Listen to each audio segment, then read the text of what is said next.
So what do you think of, can you please introduce yourself? Raja Krishnamoorthy, that's my name. Management consultant and also an actor. So as an actor, I'm known as Kitty. So that's my introduction. Okay. And of course, I'm one of the volunteers and organizers of India Against Corruption Chennai chapter.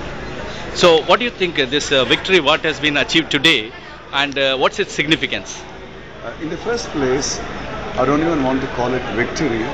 I would like to call it as crossing of one first hurdle. Barrier. A big hurdle. Mm.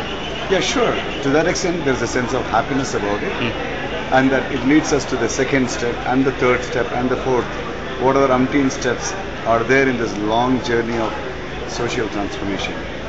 So for this beginning, it was very essential to kindle the conscience of the parliamentary system, get their buy-in and commitment. I think there was a deaf ear to this whole requirement for a long, long time, for decades together. There was a blind eye that the politicians have turned towards it for the last 42 years. What we have done is we have woken them up. Now we've got to make them stand up, commit and act. There's a hell of a lot to be done, but we are happy that we have crossed the first stage. Okay. What do you think? How do you take it forward? You put it very rightly, saying that this is a first step. So we have to go a long way. How do we achieve, the power in the hands of the people? See, there are, if you look at it as a total issue, there are 2-3 parts of this. One part of it is the political and the parliamentary process. The second part of it is what I would call as the administrative and the governance process.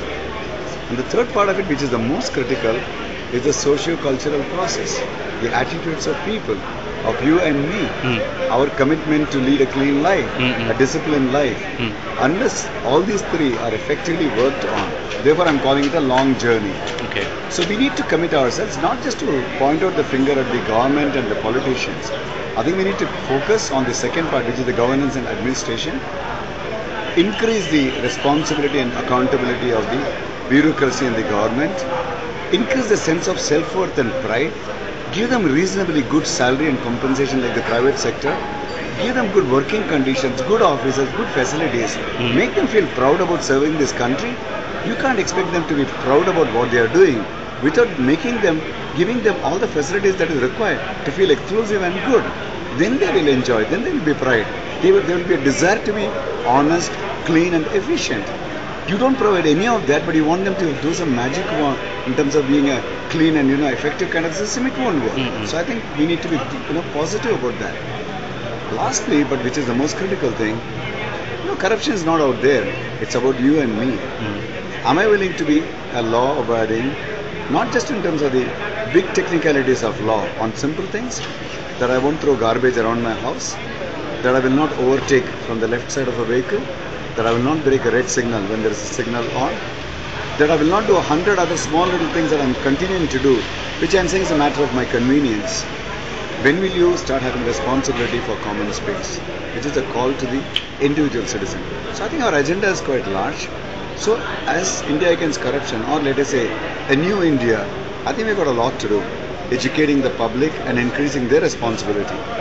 Working in collaboration with the government and bureaucracy and helping them to restore pride and a sense of, valued, kind of entity that they have to be. Third, continuously influence the political system and the parliamentary system to have clean people, to have principle-based legislation and very effective preventive and punitive measures by which corruption can be eradicated. Okay. So there's a lot to be done. Thank you. One aspect today was mentioned in that in the Delhi group is that all the legal things must be discussed amongst the people before it is being passed as a law.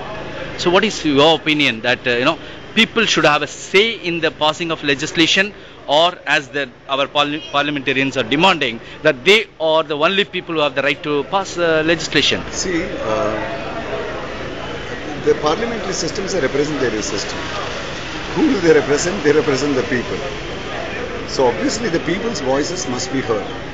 Today you don't have an active mechanism by which people's voices can be heard. People only vote. People's voices are not heard. Let's get this fundamental very clear. During an election mechanism, with parties talking about different programs and different incentives and different manipulations, let me be clear about it, with different manipulations, people make a choice of who should be elected. A lot of it is a very, very highly contrived kind of system.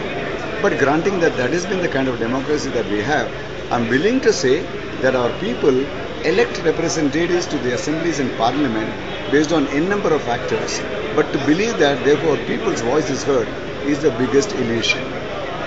But I think the point of time has come now when people, the politicians and the overall parliamentary system is recognizing that there is a clarity and quality of people's voice, and we jolly well be sensitive Listen to that, yes. and open to hearing that voice, and that voice can be resoundingly loud if it wants to be, and that same voice, if you don't listen to it as an echo of people's conscience, can very soon become the war cry.